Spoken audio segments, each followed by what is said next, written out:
Former U.S. President Donald Trump has pleaded not guilty to 34 felony counts of falsifying business records. The charges follow an investigation into hush money payments to two women before the 2016 U.S. elections. The money was allegedly meant to stop them from speaking out about their sexual encounters with the former president. But let's get your sense now of what these charges against Trump mean. We're joined this morning by Senior Research Fellow at the SA Research Chair in International Law at the University of Johannesburg, Dr. Christiano D'orsi, joins us via our video link this morning. Christiano, it's great to see you. Thanks very much for coming on.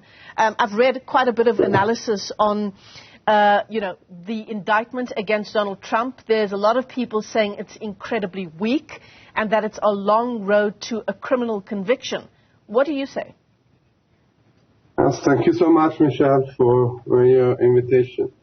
Well, actually, legally speaking, President Trump indictment last week, he was the first president to be charged for a crime that is quite a novelty. And we have to say that the arraignment was the culmination of nearly 5-year investigation by the Manhattan District Attorney Office, and in any case, any potential trial won't be taking place until next year. Mm-hmm. Up to now, we have to say that he doesn't have, in my opinion, a very solid base. At the moment, the crime is considered a misdemeanor by the New York District Court. That it can become a felony means something more serious, only if this falsifying business records were done with an intent to commit another crime. Mm-hmm. That is something that still needs to be shown. In any case, all the analysts until now in the U.S. says that Mr. Trump will not go to jail in any case. Actually, there will be, and of course, the danger, if we can say so, but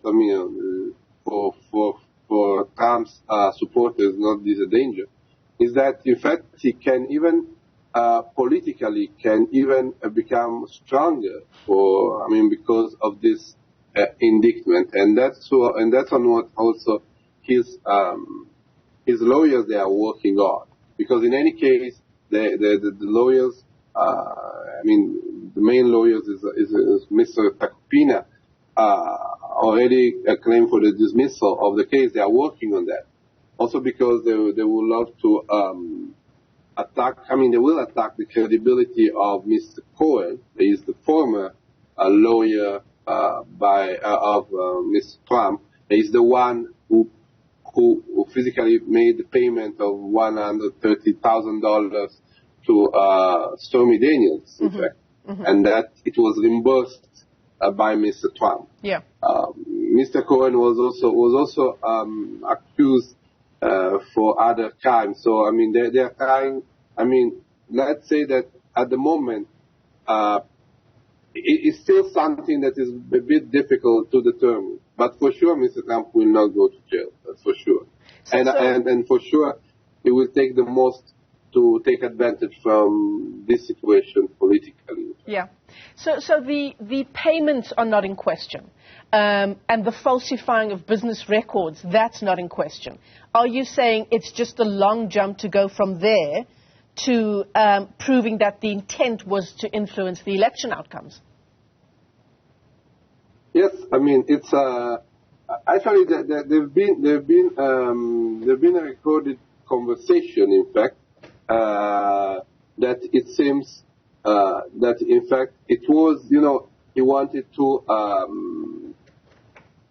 gain the silence of this person, but in any case we have to say that many of these acts they happened long before 2016. For example, the alleged, there is not even alleged anymore, sexual relation with Stormy Daniels, it dates back to 2006.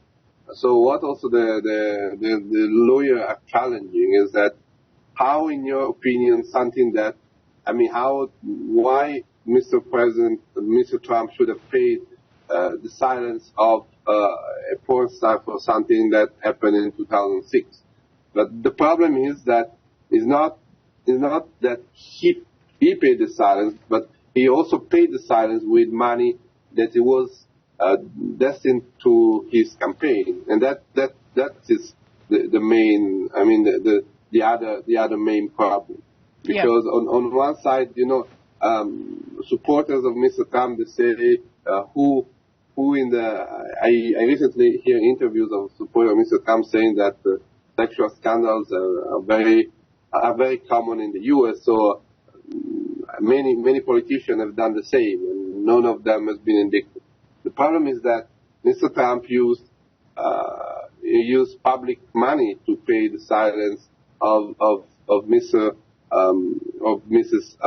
Daniels, but also visibly also Mrs. McDougal. There was a former playmate in Playboy with apparently he also had an affair. So that's a bit of the problem. It's not only that he paid the silence, but he paid the silence with public money and pretending that that it didn't use it for paying the silence, because the reimbursement done to Mr. Cohen, I mean, it was apparently done for legal services. In fact, it still needs to be proved what Mr. Cohen said that.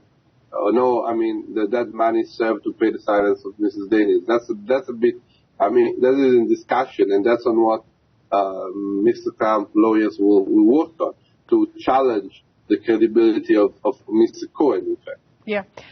Moreover, of course, there've been a lot of exaggeration, like the fact that the Attorney General in New York, in the Manhattan court, is a black lawyer, and Mr. Trump even accused him of being racist, for instance. But, this is part of the game, I guess. Yeah. Trump himself, Dr. D'orsi, didn't look very fazed when he appeared this week. I don't know what you made of that. But there is also speculation that he may well come out of this politically stronger. On the other side of that, some are saying it will surely cost him the Republican nomination.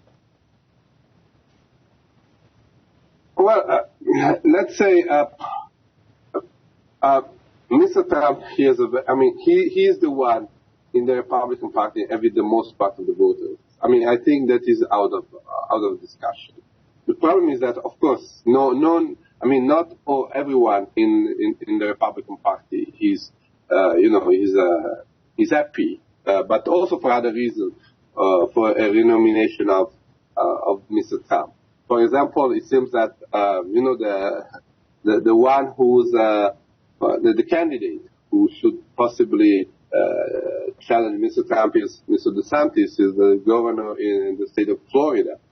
But it turns out that Mr. DeSantis, in fact, went to school is a creation by Mr. Trump.